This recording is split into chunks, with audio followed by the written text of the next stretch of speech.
Welcome to On Point. I'm Thabie Sibanda, and today we'll be talking about homosexuality and religion. Joining me today is Franklin Ellis. Ellis is the coordinator for residential student success and leadership at CSUN Student Housing and a licensed professional counselor. Dr. Reverend Robert Shore-Goss is an adjunct lecturer at CSUN as well as the senior pastor for the North Hollywood Metropolitan Community Church. Both men identify themselves as gay. Thank you for joining me. Can you be a Christian and be homosexual? I think that's a really good question. From my standpoint, I believe kind of wavers, because I think you can be a homosexual or gay, I'll use the term gay, and be a Christian. However, I do not think you can be an active gay and a Christian. And I simply say that because the doctrine itself speaks to it being a sin and being against it. And so therefore, I believe if you're actively being gay, meaning in a partnership, and acting upon those feelings, then you're not necessarily following the doctrine that you believe in. I disagree totally, because it is not a doctrine. The biblical tradition, if you examine carefully, have very little to do about sexuality and everything to do with transgression of gender codes. And I can go specifically text by text. And so I really don't see it as that. And I would say that people who have loved the same gender have always existed within Christianity and all religions. And there are many traditions from Roman Catholics to Seventh-day Adventist groups that are LGBT, and then there are also churches that are LGBT. There are Buddhist sanghas. There is even a queer gay imam in Washington in terms of Islam. There are progressive Muslims.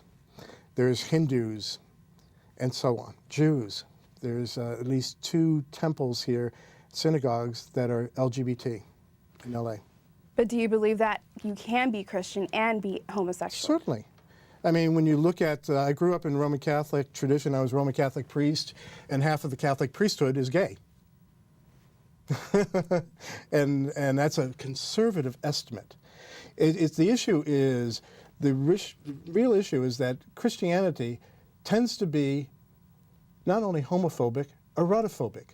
In fact, there's a longer history within Christianity that is in opposition to marriage, like 1,500 years, whereas there's only an opposition to homosexuality of about 1,000 years. You know, the first positive statements that were made about marriage in Christianity was Martin Luther, when he said that the purpose of marriage is not only procreation, but a cure for lust, which is not certainly very positive. Calvin, a few years later, said creative companionship, and Catholics didn't say that until the 1960s with creative mutual love and procreation. Would you say that homosexual relationships are sinful? No, not at all. I wouldn't necessarily say that they're sinful, but I'm thinking if you're following Christianity, and it's saying that it is, that if you're following that. But what Christianity? Where? Okay. Be specific. I myself was raised Southern Baptist. Okay. So in a Southern Baptist home, being gay, homosexual was not okay. It went against the church. The church did not believe in it, and therefore if you were gay, and you were actively gay, as I'm saying, so if I came out as a gay man and I was okay with being single and by myself and not acting on those feelings, then I was accepted, because then my love for God and the religion, the church itself, overcame all of my sinful, lustful desires. However, the minute I acted on those, then I am shunned by the church and therefore no longer a Christian because of those actions. Now, who is the sinner in that case? The church, I would say, because they've driven you out. They've not allowed you to express your own sexuality, which is God-given and an original blessing and gift. And I definitely agree. You know, when we look at the story of Sodom, which is a story about inhospitality, I said the real Sodomites are those churches that have driven out LGBT folks because they have been inhospitable. My church consists of those exiles from Roman Catholic and many denominations, and the parents and brothers and sisters of LGBT folks. Then the question is, why are they throwing them out? You know, why are they casting Because they're afraid of sexuality. Well, this is really interesting, but I'd like to find out, what does the Bible say about homosexual relationships? Okay. We start with Leviticus 18:22 and 20:12, and it says, if a man sleeps with a man like a woman, it's an abomination. And the verse, chapter 20, it adds the death penalty to it. You have to ask the question, what's that about? The foremost scholar on Leviticus is an Orthodox Jew, Jacob Milgram. He said good news and bad news. The good news is that it doesn't apply to any women at all, or lesbians at all. The good news is it doesn't apply to any Gentiles, being non-Jews. It doesn't apply to any Jews living outside of Israel. It's only the Jews, gay males who live in Israel. It doesn't prescribe oral sex or masturbation, but only anal intercourse. And it seems to be, the latest research seems to be that it is about male-to-male incest, which is not about consensual same-sex relationships. The issue in Sodom and Gomorrah, which is not accepted as saying anything about same-sex within the Jewish tradition because they base it on the Leviticus Code, is misinterpreted. It is a violation of hospitality, and the mob tries to rape the two men. And the question is, you wouldn't say as a woman that heterosexual rape is consensual sex. So we can't consider that. So that dismisses the whole Hebrew Scripture. When it comes to 1 Corinthians 6:9, two words are introduced, malakoi and arsenokoitoi. Malakoi means soft and luxuriant, decadent. It gets misinterpreted as the bottom in sexual relationships in the 20th century translations, including that NIV that you have. And then it really means addicted to sex. We have that word in Greek novels, and it's men attracted to the opposite sex who wear an incredible amount of perfumes, long groomed hair, but they're addicted to sex, to the opposite sex. So that text is mistranslated and used lethally against gays and lesbians. So they're talking about modern day metrosexuals. Yeah, that's a good translation of it. Excellent translation. And then arsenokoitoi, which translates bed males.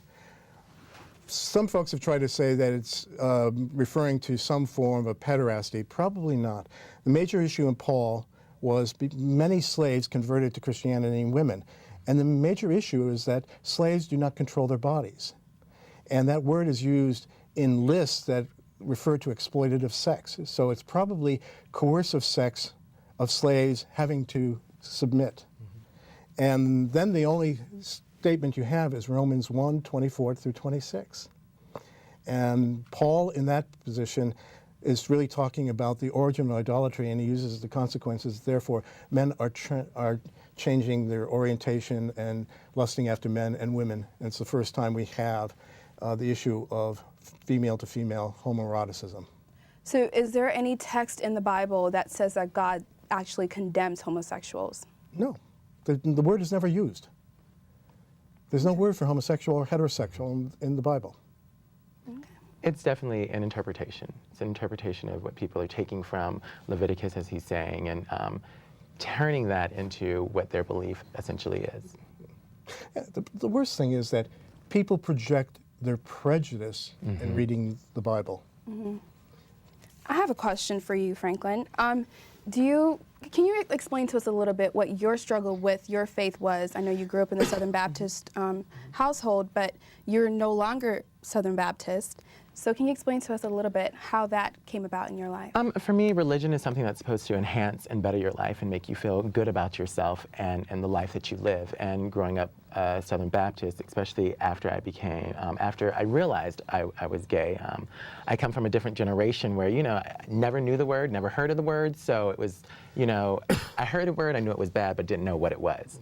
And then when I discovered what gay was and, how my church felt about it, I started to feel bad about who I was as a person, and no longer was my faith something that sustained me in that. And what I will say is I can do bad all by myself. And so I decided to search into other religions that were more acceptable, accepting of me, and fit more with what my values had become.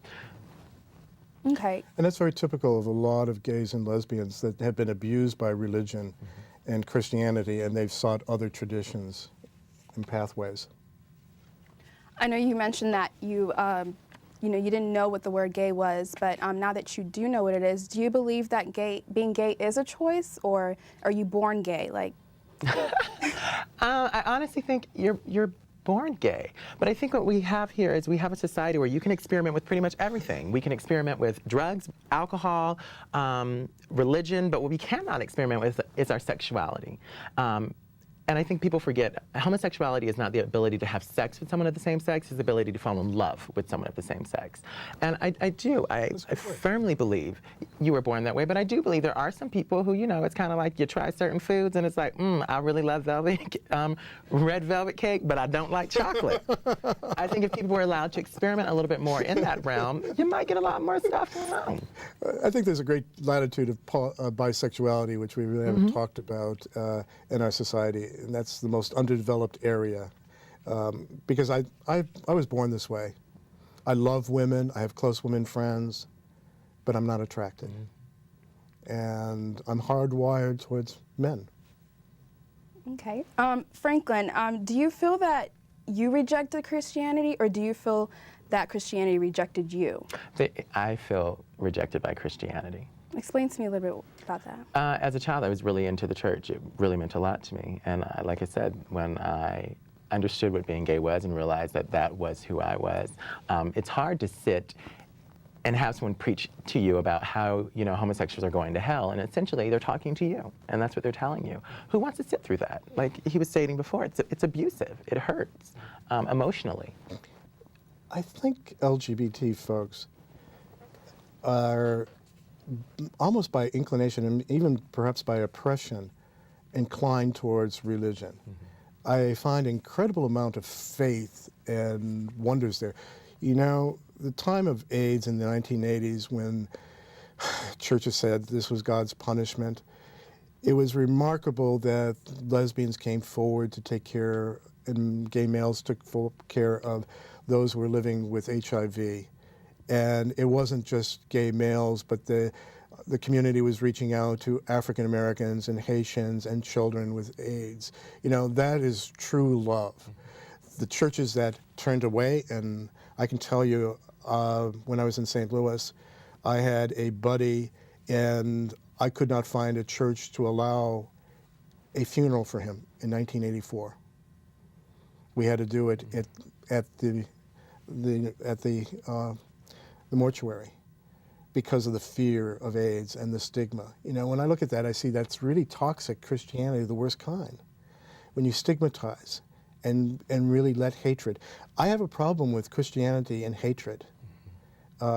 Christians who hate. I think Christianity is about love.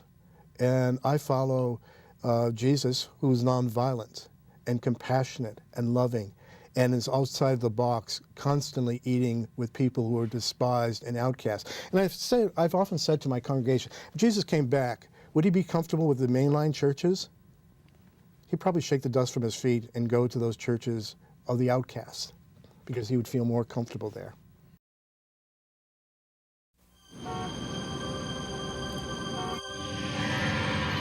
Good afternoon, Mrs. Williams. What do you have for me this time? My husband and my son. That will do nicely. What will you bring me next time? My life. It never ceases to amaze me what people will give up for a drink.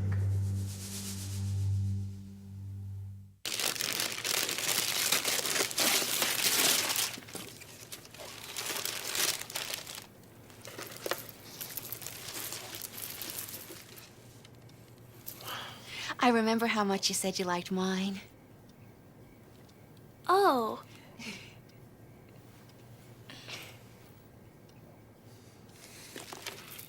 You don't have to be perfect to be a perfect parent. There are thousands of teens in foster care who would love to put up with you. There's a monster in my bed. Even innocent things can trigger an asthma attack. Learn more at noattacks.org. Please make the monsters go away.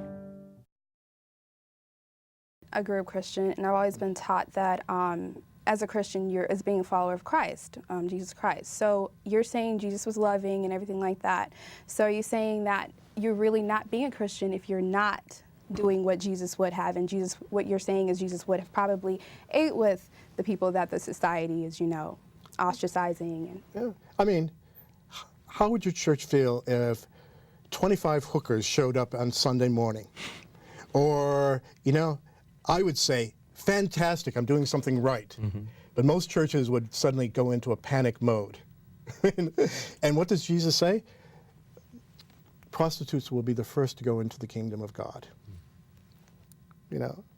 And I know with a smile on your face that your church and many of the churches I've came out of, Roman Catholic churches, would have a panic attack at that.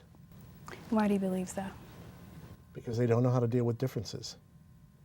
And differences is all about those who make you uncomfortable, who stretch your comfort zone. Have you ever sat down and been, no, you probably haven't, but I have been in a situation where I was one of the few white males with a group of nuns in India giving out medication to 500 lepers in the early 1970s. People who were ostracized. And I find the same sort of attitude I found as preparing me for dealing with folks with HIV in the early 1980s. You know, when I see a transgendered or intersex person not finding any sort of home within religion because of who they are or the way they've been born, and we offer a place of sanctuary where they can practice their faith, you know, that's genuine spirituality. It is not when you close the door or let only certain people come through the door. The doors have to be wide open. Okay. How do you suggest that the church should, what should the church do in order to accept these people? How can they change their ways? I think it starts with the congregation itself, just being accepting. You know, like he's saying, open your doors wide and be accepting of the people who are coming in, not judgmental of the people who are coming in. You know, I think what happens is a lot of times we tend to judge people off of what our own values and beliefs are. I may not carry the same values and beliefs that you carry. That doesn't mean we still can't be friends. That doesn't mean we can't sit and worship together, in essence. Be accepting of me because I'm going to be accepting of you as you come. Come as you are. And I think that's the doctrine that we forget to follow. Come as you are. Okay. What's your take on that? I'd like what you just said. You know, I really don't put any sort of qualifications. I ask, the only qualifications for coming to church is that you respect the dignity and the safety of the sanctuary, that all people are welcome and you cannot violate the sanctuary at all of anyone. Reverend Goss, explain to me how different religions, different denominations react to homosexuals. Well, I'm going to make a sort of blanket statement, but it hasn't been disproven. Monotheistic religions tend to be the most violent around the issues of homosexuality. So that's Judaism, Christianity, Islam. Non-monotheistic religions, which I would throw Hinduism in, and Buddhism, and certain Chinese religions, and Wicca, some Wicca Druid groups, they tend to be less homophobic and far more accepting. And the question is why? Why in monotheistic religions are they certainly want to have a cohesive hold? And I think the problem is that they cannot allow first the issue of women to be acceptable.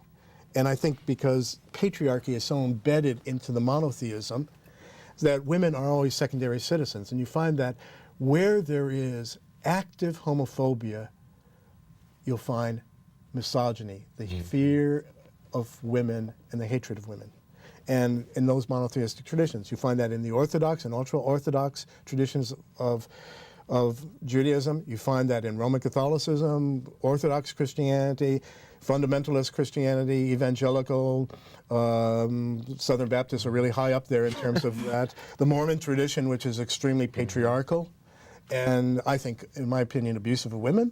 You'll find that within Islam, which, you know, in its reactionary conservatism, misreads the Quran about the followers of Lot and stigmatizes homosexuals. And there are alternatives in each of those traditions. You have progressive Muslims, you have MCC, you have the Episcopal Church, the UCC, parts of the Presbyterian Methodist churches that are accepting of homosexuals. You have the Reform and Conservative and Reconstructionist traditions in Judaism that are doing same-sex weddings. So you find that there's no monolithic position within Christianity, Islam, or Judaism that is against homosexuality. You'll find some maybe major denominations. Can you give me examples of some of those denominations and why they take their stance on Roman it? Catholicism. You know, look at, I know Roman Catholicism inside and out as a former Jesuit Catholic priest.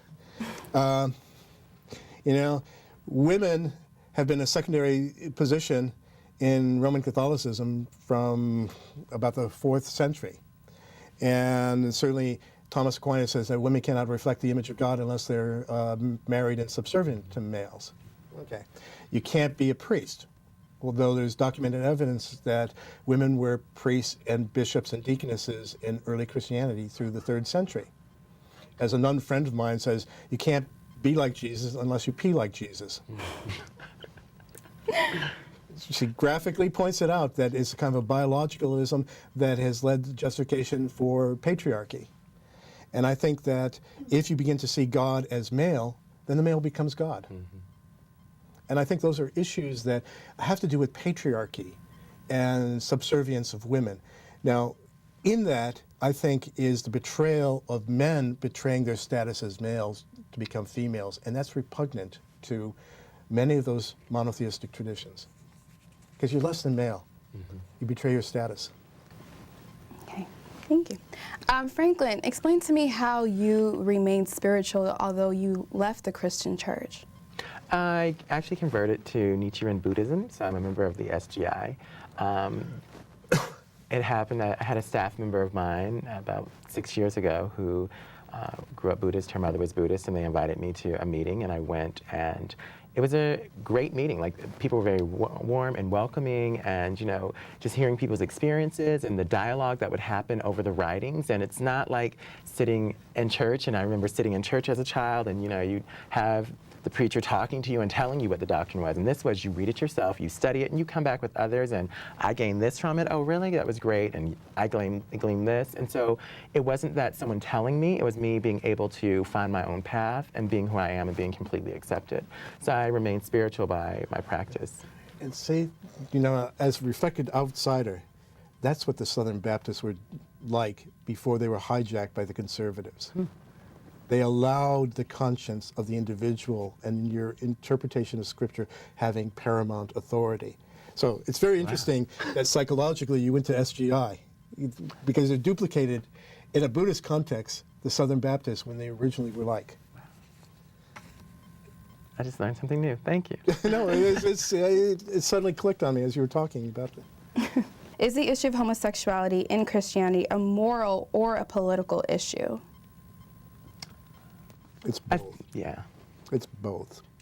It's being used in a way to build up certain agendas and coalitions within the Republican Party at this point, considering the House is going to take up the function of the Justice Department to defend the constitutionality of DOMA when the Obama administration has realized that it's being unconstitutional and agreed with it. I think it's political, and it's trying to build up the coalitions with the religious right and conservatives. But you know, you always grow a group by demonizing and scapegoating another group. And so what becomes the real fear about same-sex marriage? Why am I have so much power to threaten Western civilization because I am in a committed marital relationship with my spouse? You know, we pay taxes, we both serve in a church, we care and feed the poor, we reach out, you know, we do all sorts of wonderful things. But why are we so threatening because we're married? Or why do folks who have kids who are married and adopt kids because they're married as same-sex and give children hospitality in a home? You know, the thing I found very repugnant in 2008 was that Arkansas prohibited same-sex couples or homosexuals from adopting children in foster care. Who were hurt? The children. You know, I know of 2 lesbian women in Florida who adopted 3 severely physically and mentally challenged children that parents gave up institutionally. They adopted, and are taking care of those children. You know, that's love. You know, why are we so threatening? Why do we have so much power? I don't think we do. I think the issue is that it betrays the fragility of heterosexual marriage. And I think that, you know, that is the issue, that marriage is in a crisis state. And when I was talking to some legislators in Missouri, I said, you know, what the solution to, I agree with you that marriage is in a crisis. And I said the solution is to recognize same-sex marriage. Because the principle of one thing, gays and lesbians are really adept at creating extended families. Yep. We do it marvelously, and we can teach that to heterosexuals. Secondly, the principle of jealousy. If our relationships succeed, then you're going to find the divorce rate going down, and that seems to be the case in the blue state of Massachusetts that has had same-sex marriage for 6 years. All those red states, high rates of divorce. Oh. Interesting. It is interesting. Franklin, what is your take on that? Do you believe it's a political moral issue? I definitely agree with everything he just said. I think it definitely is political. The best way to bring people together is to have a common enemy. So to get things done, you have to find someone to hate or be mad at. So I definitely think it's a political move. Just explain to me why you also believe it's a moral issue as well. I wouldn't necessarily think moral. I think it's more just political, you know. Okay. I think people want to get things done, and maybe it's a moral issue in the fact that you're using someone, you know, it's Kantian ethics, you're using someone as a means to an end. Okay. All right, my last question is, do you believe that the Christian community as a whole will ever be accepting of homosexual relationships? Franklin? I would say yes. I would say yes. I think love is a powerful thing, and Christianity is about love, so yes. I would give 2 examples. Natural selection. And that is the fact that those who are opposed to it are dying out. The younger generations are saying, no big deal. And so, you know, within 10 years, it's not going to be an issue. And the majority of young Christians, actually the issue of the churches that are opposed is that their children aren't going to church. And they're supporting same-sex marriage. When 90% of high school graduates say, we support everyone's right to marriage, it's going to change. Thank you for joining us. Unfortunately, that is all the time that we have for today. I'm Thabie Sibanda, and this is On Point. Can you explain a little bit more about your upbringing and why you decided to leave the church? I mean, like, what was it? Was it like your family? My family wasn't really, I would say they weren't pretty much the sole one who was really into the church. Coming up, and my parents allowed me to, they gave me that freedom, but I just left after seeing things, a lot of hypocrisy, you know, people cheating and adultery. However, adultery is okay, but being gay was not okay, but all sins, no sin is bigger than any other sin. So I never quite understood that.